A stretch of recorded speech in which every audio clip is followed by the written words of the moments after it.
So, me and Davey recently went to Canada and it was amazing.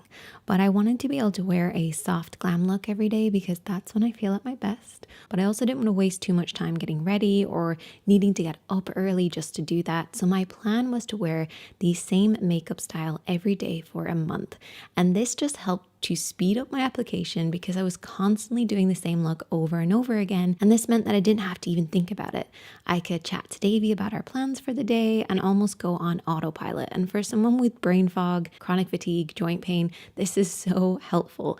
I also pretty much did my hair the same way, either to the front or to the side. And I wanted to share with you this look and all the tips and tricks that I learned along the way for a smooth, hassle-free application. So let's get started. Oh, before we get started, if you are new here to the Makeup Cheer channel and you enjoy tutorials like this, then I might suggest hitting the subscribe button below. And if you are already subscribed, then thank you and welcome back. Now let's get started. So I always like to start off with a good skin base of moisturizer and primer. Unfortunately, I forgot my skin base, but luckily I did have a moisturizer in my carry-on, all thanks to the advice from James from the Welsh Twins channel. Here is a clip from their live. Makeup Chair, hi. Love you both. I only have a question for James. I'm going on a 9-hour flight. Been forever since I've been on a plane. How do I stop my skin drying out, especially my lips? Yeah. Slugging is the thing to do. Not on the plane, before you get on the plane. What is it with aeroplane mouth? It's the circulation of air, right? It's horribly, yeah, you like it? Because it comes out of one person's mouth, then goes back into yours. I love these two so much, and I'm so thankful that I did have this in my carry-on. So thank you, James. And yes, I do 100% fangirl every time they say hi to me, and I immediately call Davey because I get so excited because I love them so much.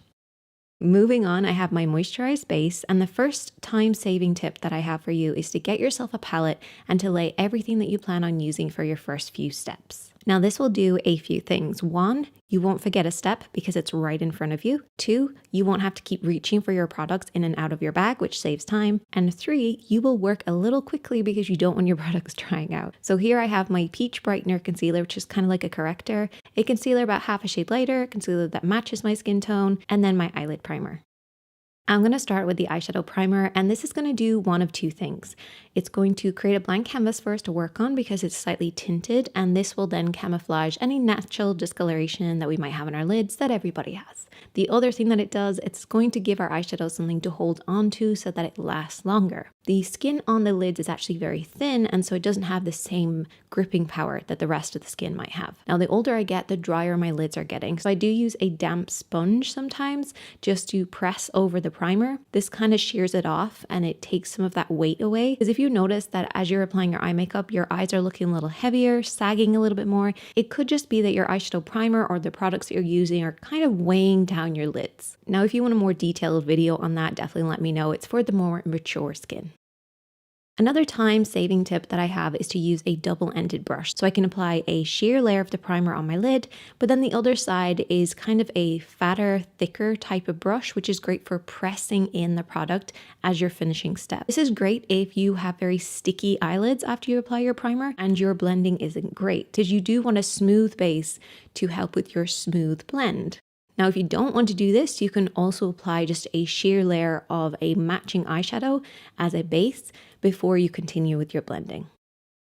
And what we're doing today is a basic smoky eye, but then I'm going to show you how to kind of jazz it up at the end. But let's start off with the basic look. You're going to take a flat brush and a deep dark shade. I'm going to use a deep brown, and you're going to press this right at the lash line. We're using kind of a wedge shape, so it's going to be slightly higher to lower on the inner corner. Now I'm using a deep brown. You can use black, however, I just wanted that more warmer tones. Now I don't want you to blend this. I want you just to leave that shape there, and then we're going to apply our lighter brown above that following the same shape. So it's going to go from dark to light. So when my eyes are open, you'll be able to see the darkness right at the lash line, but when my eyes close, you can actually see how it goes from dark to light, working upwards. So now to blend the two of them together, we're switching to a fluffy brush.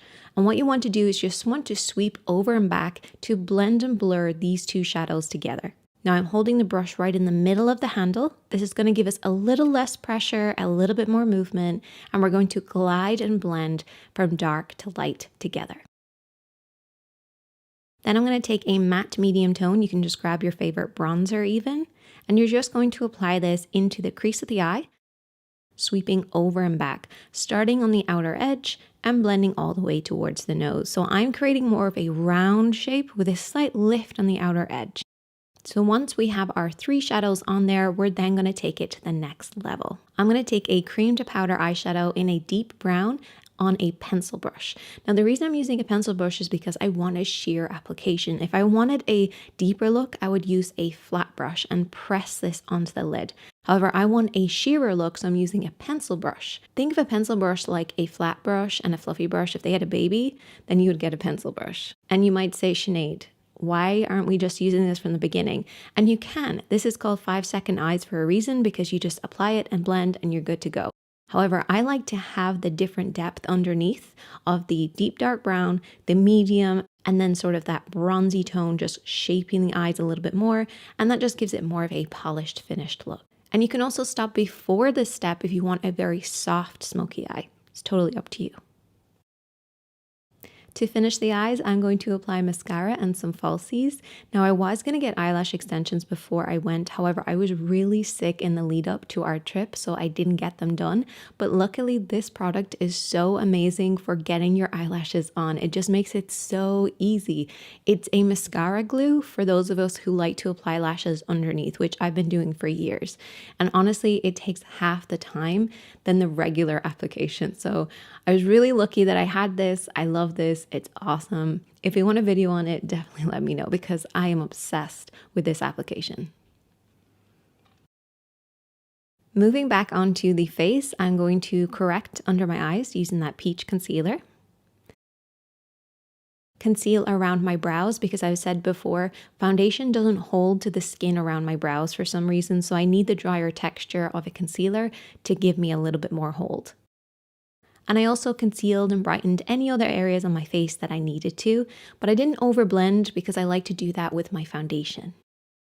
Now this has to be my new favorite foundation. This is like a serum, BB cream, foundation all in one. It never dries out. It's so soft and easy to blend, and it applies really quickly, so I love it so much.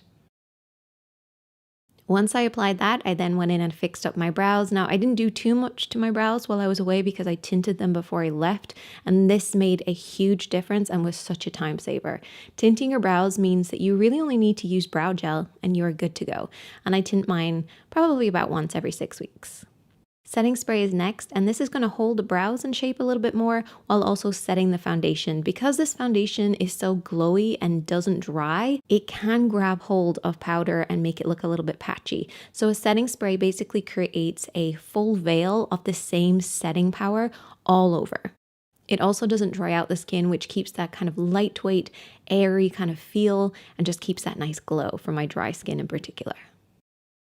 Cream blush next. Now you can use powder because we've already set everything with the setting spray, but I'm going to use cream blushes, and I rarely ever use them, but I love them. So if you have any recommendations, definitely let me know because it's a new one for me to like. I also use this sculpting powder just to add some sculptingness to my face.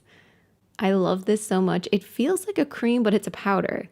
So it's not a cream to powder, it's an actual powder, but it's so buttery in its texture. I just love this so much. And then to finish, I lined my lips, applied some lipstick, and then set everything using a liquid lipstick just to seal it in place. And then there you go. A quick and simple day, night, all occasion, great on camera, great in real life, hassle-free look. I absolutely love this look. And because I loved it so much, I asked if I could apply this look on my sister because I wanted to see what it would look like on someone with different features, different eye color, skin texture. I love this look so much, but it was really interesting to see how she would kind of change it up. So if you want me to post that, definitely let me know. And as always, my friends, be kind to yourself, be kind to others. I've been having quite a difficult time of it lately with my illness, but we're hanging in there and we're just going to keep going. So I'm sending you guys lots of love and support and an extra spoon if you need it. And if you made it all the way to the end of the video, then maybe put what's a nice emoji? Let's do an airplane. Comment an airplane if you made it this far. Bye.